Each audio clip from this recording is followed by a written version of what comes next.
I'm Janice Hostegger. After 3 decades in the marketing business and many years of being an entrepreneur, I've learned a thing or two about marketing. Join me as we talk about marketing, small business, and life in between. Welcome to My Weekly Marketing.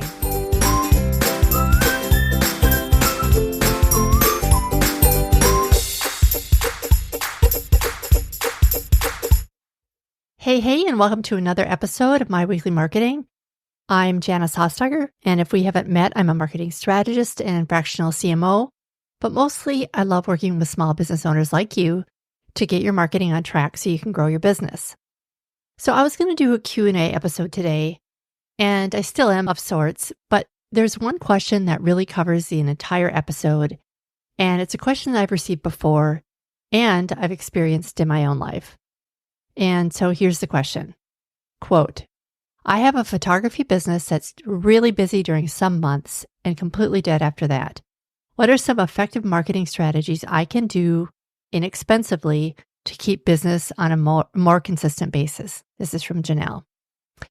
Okay, Janelle, first of all, I feel you. Even though you have a photography business, if you have any kind of a service-based business, this can certainly happen. I had a design and marketing agency for many years, and the feast or famine life is real. I know that there were a couple of times when I knew I had to make money to bring in my fair share for our family finances, and I was in a panic mindset. And that is not the place you want to be. It's not comfortable. It's not fun. It's super stressful. The typical scenario that I see in other businesses is that they hit lean times, they realize they have to do a promotion or run a Facebook ad, and they offer some sort of big discount on their services to get last minute business. That can work, but because you're in panic mode, which is really the wrong mindset to be in, you tend to underprice your services so much just to get in business that you really end up losing money. And frankly, it creates a lot of stress and anxiety, and who needs that? But fear not, there's a better way. And that was one of the reasons I created my Trail to the Sale framework, because I didn't ever want to be in that situation again.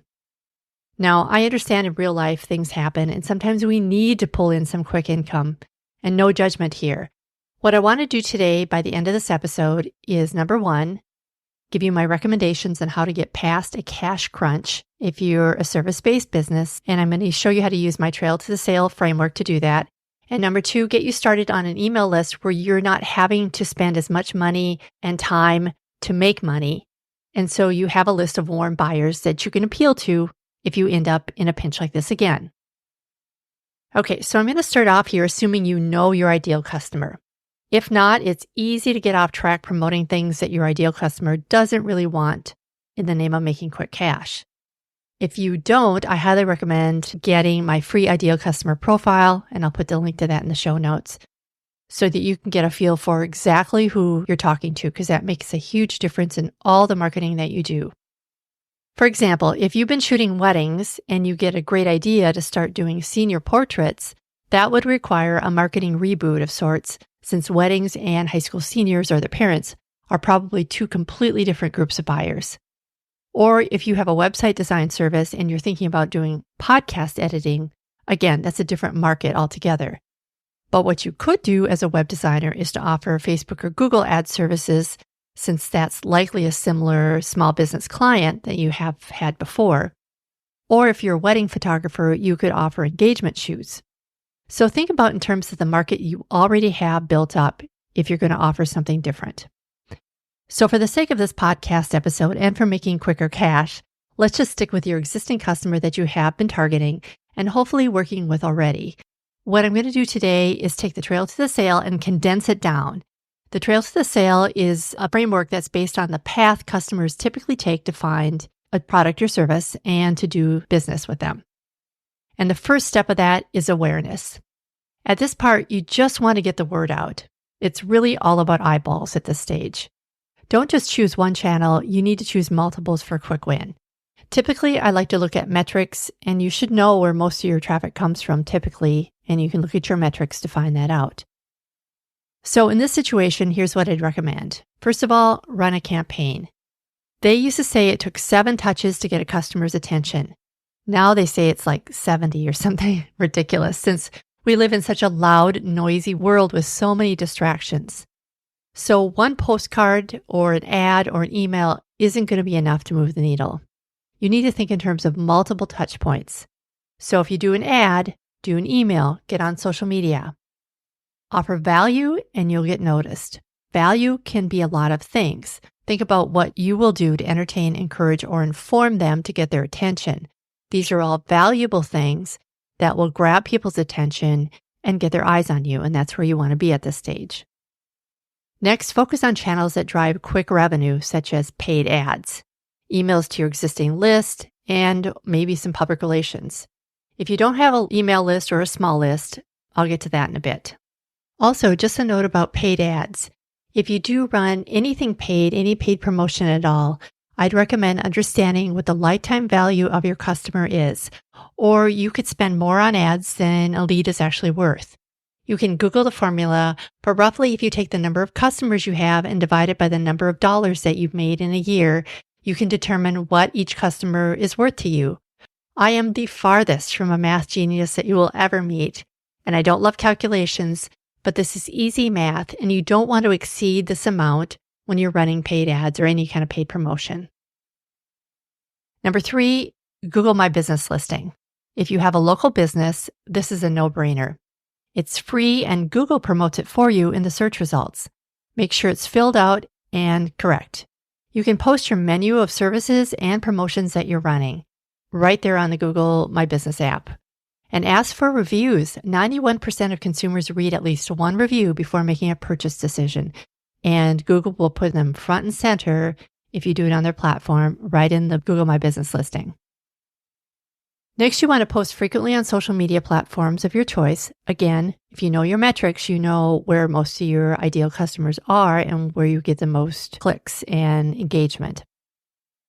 If it's Instagram, post like 2 times a day for several weeks. And don't forget Pinterest and YouTube, which also act as search engines. Rich pins allow you to share pins that update automatically. So if your price changes on a page, for example, for a promotion, your pin will be updated automatically. Think in terms of entertainment, education, or inspiration. What would you like to see if you were your target customer? You don't need to be on all the platforms. Look at your ideal client and figure out where they're spending their time. Also, don't forget about neighborhood groups on social media and Nextdoor, the Nextdoor app. But know this, it takes being louder than you think to get heard by your ideal customer and for them to take action. So don't be afraid of putting yourself out there over and over again. Again, you want to track conversions, not just the traffic. So focus on what generates revenue and pay attention to what's working. You could also team with some micro-influencers. They can make a big impact with a small budget. This will even work if you have a local business. Look for local influencers on Instagram, such as ones that share local events, for example. Making a guest appearance on a podcast or a video streaming show is also an option that can generate a lot of traffic quickly. But look for popular shows that are in your niche so that you can give some unique advice. It's important to bring something new to the table to present to the hosts that will set you apart just to get on the show. So it's what I call the uniquely you factor, something that you offer that sets you apart from everybody else in your industry. That's also what your customer wants to know too. So give this some thought. Almost every local market is flooded with designers, hair salons, and photographers. So you need to define what sets you apart from the crowd. If you're a local business, that will still work. Just really share snippets of that on social media. Typically, I also talk here about search engine optimization or SEO, but a lot of what we talk about or recommend for SEO is a longer game that probably isn't going to help you when you're in a quick cash crunch. So if you're looking for a quick win, that's something to put to the back burner. Not that you should neglect long-term solutions like search engine optimization, but you should schedule them on your calendar for when you have time to work on them and know that over time, it's going to improve your site getting found on the search engines. But again, it won't be a quick win for you. And this is more in terms of an offer, but something that is often attractive to people is a gift with purchase. I don't know about you, but I have a lot of little cosmetic bags from Clinique that proves that gifts with purchase really work. In the photography world, that could be a free photo book or an 8x10 or even something fun like a tote bag. It could also be something like a free car wash with an oil change or a free conditioning treatment with a salon visit. Whatever it is that you're offering, it really should set you apart and play into that uniquely you factor. Direct mail is also an option here, but if you're looking for something that's not expensive, that would not be it, because direct mail can definitely get expensive because you'll likely to have to buy a mailing list, a physical mailing list, have the postcard printed, and then also pay for postage. Also, if you're going to do direct mail, I'd recommend doing it in conjunction with a digital promotion, such as email or digital ads and social media. And if you're going to do direct mail, I would also suggest having a unique URL or phone number on that mailer piece, like if it's a postcard, so you can track what leads come in from that particular piece to keep track of your return on investment.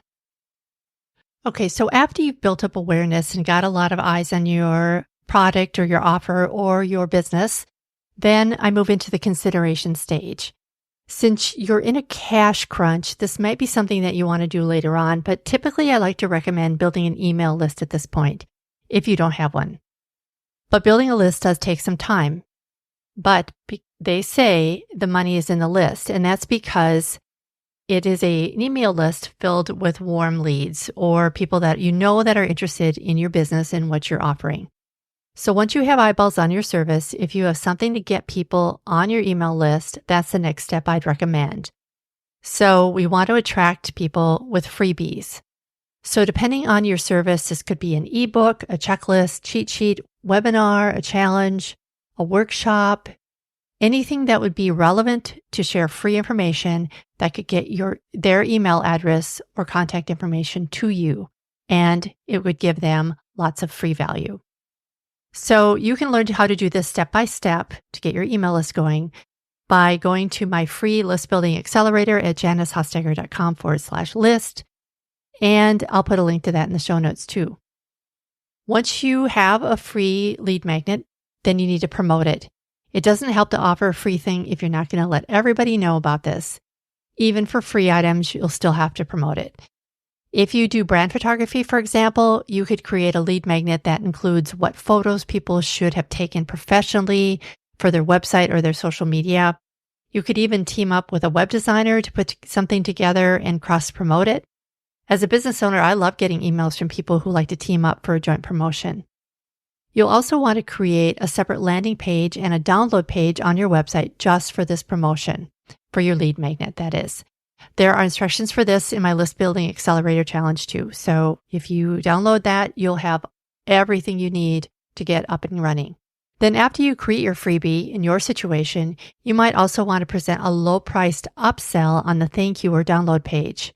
This is nice because you can make back some of your money that you spent on the freebie, plus it helps you separate the buyers from the tire kickers. Once someone is willing to put even a little money down, you know that they're a much warmer lead than someone who's just after something free. So once you have their email address, I'd recommend setting up an automation with your email software that would tell them about how you can help them in the future and how they can get to know and like and trust you so they'll do business with you later on. Again, the how-to for this is all covered in my List Building Accelerator. So some other ideas for lead magnets. I'm going to steal a phrase from Amy Porterfield here, who says, when creating free content, consider what your audience needs to know, understand, or be aware of before they're ready to buy your product. So let me say that again. What your audience needs to know, understand, or be aware of before they are ready to buy your product. So if that's photography, maybe it's how to prep your kids for a photo shoot, or how to prepare your work team for headshot day. If you're a web designer, maybe it's what content you need to have pulled together before you contact or create a website. Be creative and think this through. It will make a huge difference in if you can step into the shoes of your customer and really get inside the head of the potential buyer. Webinars are a common list builder for business world, and they work really, really well, but it's less often used with other services. But that's not to say you can't try it. And It might work really well depending on the service that you offer. Giveaways and contests can also be great list builders. Because there are certain legalities to running a contest, though, I recommend software for contests such as King Sumo or ShortStack. I use both of them. I'll put the links to those in my show notes too. Giving away a free service like the one you're selling will draw people who are interested in that particular service. So, for example, if you're giving away a free family portrait session, you know that all the people who entered are interested in family portrait sessions, right? So you have a hot leads list, and you can send out an email promotion campaign following that drawing and maybe include a discount afterwards to people who entered but didn't win. Just to be clear with regards to email, though, here's what you do not want to do. You do not want to buy an email list. Buying an email list is poor marketing and illegal in many countries and in some states. Not only is it smarmy, but it could also get you and your email service provider in some hot water. So don't do it. Enough said. Okay, if you don't have an email list and don't have time to build one, I still highly recommend that you start, but here are some other suggestions in the meantime. If you're producing regular content, such as a podcast or videos or a blog, and use your own platform to do it, you can go ahead and toot your horn about your promotions and make sure it's keyword rich and focus on the words your ideal customer will be typing into Google to search for your service. I think ChatGPT is an excellent tool to get content ideas, and I recommend using a tool like Moz.com to do some keyword research too. Make sure the call to action on your blog post is to get your free offer. Use words like get the deal or something else that's really compelling as your call to action. Then you want to post that on social media, especially Facebook or Pinterest or anything where you can post a link. Also, you'll also want to create scarcity by making it a limited time offer. Even if it's a product you offer regularly, giving it a special discount or some other promotion like a gift with purchase, you want to make that always for a limited time. If you don't get all the bites you want, you can always extend it on the last day, but the scarcity is important to motivate buyers to act, or they'll just put it off. Also, create a separate page for this service or this promotion on your website. If you typically do weddings, family shoots, and portraits, for example, then create a page just for each of your offers. That way you can drive traffic directly to that page. You don't want to be the Walmart of your industry, the one-stop shop for everything. Sorry, Walmart. You want to appear to specialize in one or two few things like a boutique, which gives you credibility and allows you to charge some higher prices. Again, this is the page you want to drive traffic to from other places. You don't want to send people to your homepage if you're promoting a specific service. Okay, next, we want to help them compare you to others. Some buyers will always compare you with other businesses out there, especially if you're something that's popular in nature, such as photography. So you need to plan on that. So it's important to set yourself apart again, what I call the uniquely you factor. This is really your unique value proposition. Make sure what is unique about you is obvious everywhere on your website and in your sales copy. Show and tell people what you do and how it's different from everybody else in the industry. In a competitive industry, such as hairstyling, that will make or break your marketing. Otherwise, you'll be seen as a commodity. Have you ever been to a farmer's market where every vendor has cucumbers and tomatoes? Unless one vendor is different from another, it becomes a price war, and that's a race to the bottom. You absolutely don't want to get in that position. And it doesn't need to be a huge difference. I used to go to one stylist because they did a scalp massage and a free conditioner treatment with every visit. Of course, they also did a good job with their cuts, but that was what set them apart. Next, in this compare stage, you want to get reviews. 87% of consumers say that reviews and ratings from ordinary people have greater impact on their purchase decisions than opinions from influencers or celebrities. Oof, that's powerful. So if you've already created a Google My Business page, I highly recommend following up with your previous customers to ask them for a Google review, which will show up in the search results when other people search for your business. So next, you have to ask, how will people evaluate you?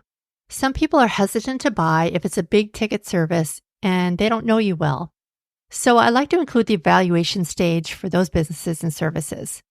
It's sort of how we like to try the mini cheesecakes at Costco before we buy a box of 500 of them.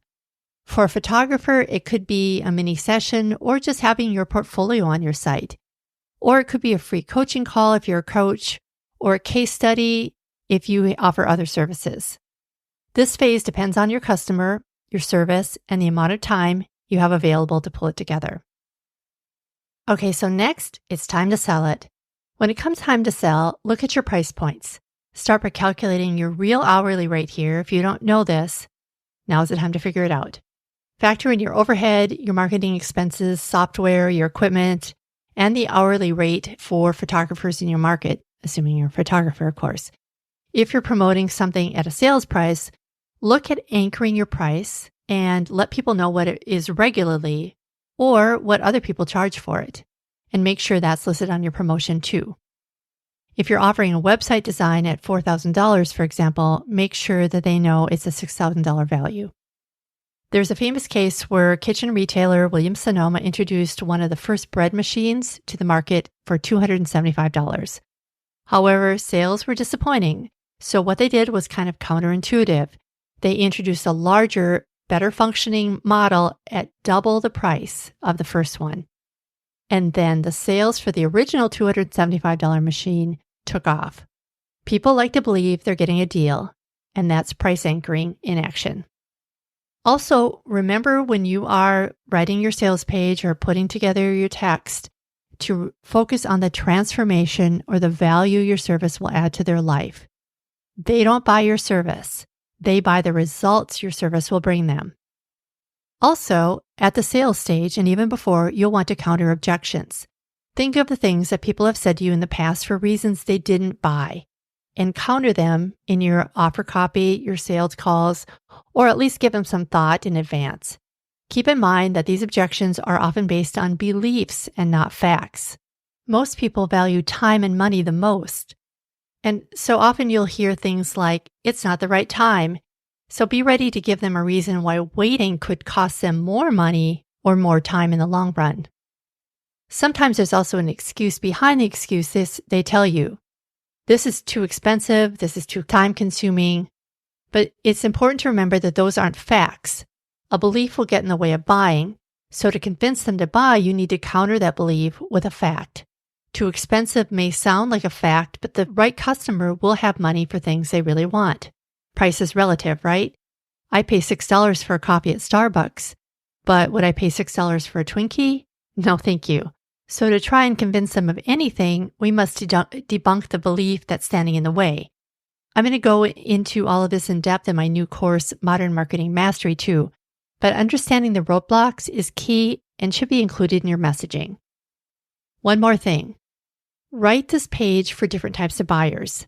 Some people love stories, some people love facts, some are quick to buy, and others are very slow. And you need to take account of all these different buying types when you're writing up the text for your landing page. So I do have a free download for that as well. It's about the 4 types of buyers, and I'll put the link to that in my show notes too. Also, if you've got a web page or landing page devoted to your offer, which I highly recommend, then make sure it includes all the details of what they're going to receive, including a warranty or a guarantee if you have one, and I recommend that you do if you can, and make sure the transformation that they're going to receive is really clear. Okay, moving along, we are going to the next phase, which is called supersize. I also almost always recommend an upsell, or what I call a supersize. Remember when you used to go to McDonald's and they would ask you if you'd like to supersize your beverage? So that's an upsell right there. There is almost always someone willing to pay a little more to get a little more. Using our photography example, think about a package that includes additional shots, prints, books, or anything else that you can think of that would add value to that package. You'd be surprised how many customers take the upsell. If it's not offered, it's leaving money on the table. Next, I go to the serve stage.